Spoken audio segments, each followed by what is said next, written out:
Buenas tardes, profesor. Mis compañeros y yo el día de hoy presentaremos el conflicto ético de la legalización del aborto, el cual está presentado por mis compañeros Juan Carlos, Ailín, Maite y Yanela. ¿Por qué el caso elegido es un conflicto ético?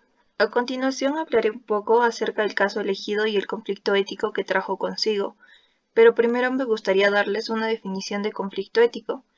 El conflicto ético es cualquier conflicto de valores, es decir, cuando es necesario tomar una decisión, entrará en juego el valor contradictorio, como por ejemplo la legalización de la eutanasia o, como ya es mencionado, el aborto. Ahora sí explicaré nuestro tema elegido, la legalización del aborto.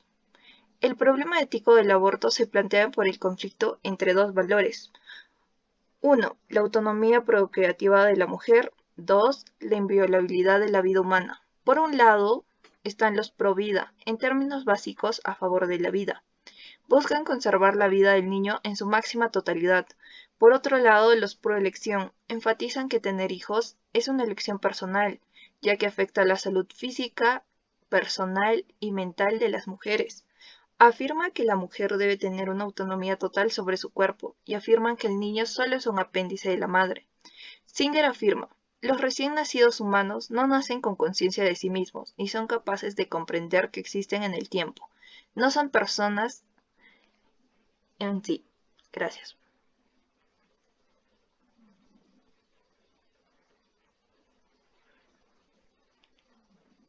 ¿Quiénes intervienen en esta situación? En primer lugar, las protagonistas de este conflicto, las mujeres, que en una búsqueda de su autonomía corporal ejercen el derecho de tomar sus propias decisiones.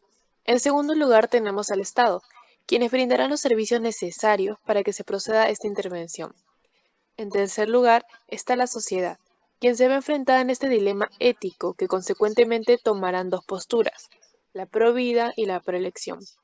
Por último, tenemos al feto, que siendo neutrales es importante tomarlo en cuenta ya que el conflicto gira en torno a su existencia.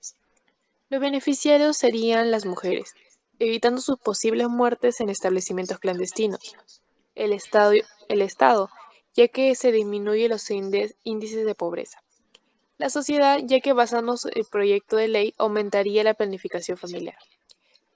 Por último, el perjudicado vendría a ser el feto, solo basándonos en la postura provida, ya que se estaría acabando con su vida.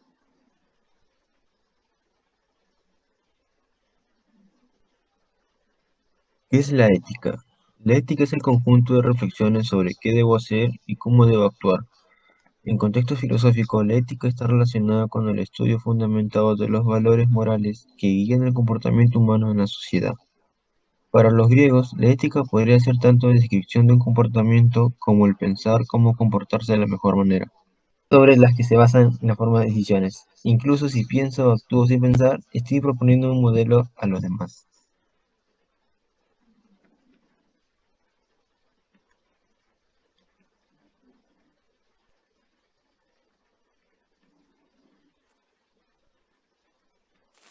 Conflicto ético. En primer lugar, lo podemos dividir en dos. En primer lugar, si se establecen límites al derecho de la vida. Existe un arduo debate sobre el inicio de la vida, o el calificativo que se le otorgaría al feto. ¿Es una persona? ¿Es un ser humano? ¿Es un individuo? Harris nos aclara muy bien el panorama, clasificando a la persona. Señala la existencia de prepersonas, personas y expersonas. El embrión humano se ubicaría en las prepersonas. Sin embargo, persona no es equivalente a ser humano. En segundo lugar, los criterios acerca de la libertad de decisión. ¿Cuán libre puedo ser para poder decidir en base a mi cuerpo? ¿Existen límites? ¿Somos totalmente dueños de nuestras propias decisiones?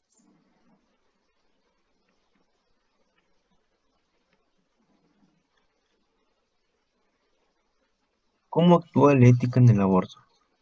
La teoría ética del doble efecto plantea que si la intención es salvar a la madre y se procede al vaciamiento uterino con muerte del feto o embrión, no es un aborto sino una interrupción terapéutica del embarazo y es por esto ilícita.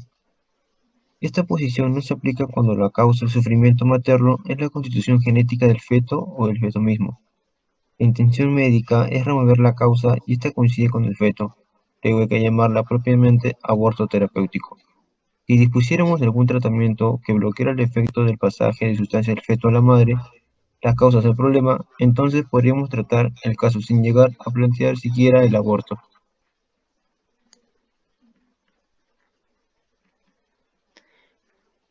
¿Qué decisiones podemos tomar como equipo ante esta problemática? Frente a esta problemática sobre la legalización del aborto, como grupo sostenemos dos decisiones. En primer lugar, la educación sexual. En segundo lugar, la legalización del aborto.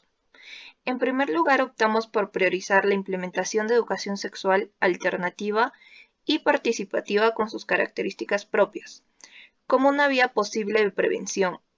Esta debe ser un proceso continuo y permanente que permite el encuentro con el otro sexo, y aún con nuestra propia sexualidad, con absoluta libertad de elección y responsabilidad de acuerdo con las necesidades individuales.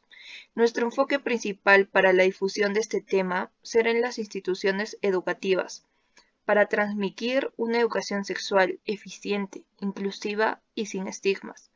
Lo que se busca es una educación estructurada en base a las etapas de la vida de los estudiantes, optimizando una adecuación planificación familiar y así combatiendo los muy comunes embarazos no planificados e infecciones de transmisión sexual. Gracias.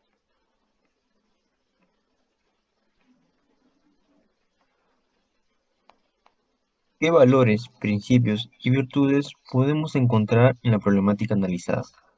En primer lugar, tenemos el pluralismo. Esto se refleja en las más diversas formas de vivir y la necesidad de vivir en paz y convivencia, considerando las diferentes ideologías y cultos que tienen las dos posturas sobre el aborto. A continuación, la justicia social. Básicamente se busca una igualdad de oportunidades y derechos. La mujer debe decidir sobre su propio cuerpo sin ponerse en riesgo alguno. Y por último, la libertad.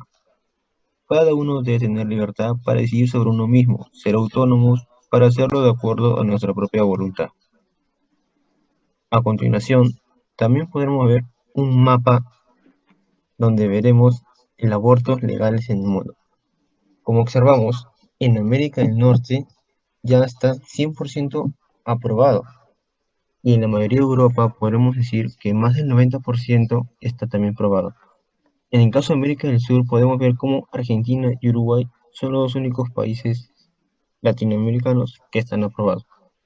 Y en África, por un lado, podemos ver que aunque la sobrepoblación también existe, el aborto aún no es legal. Ser mujer no es sinónimo de ser madre. Gracias.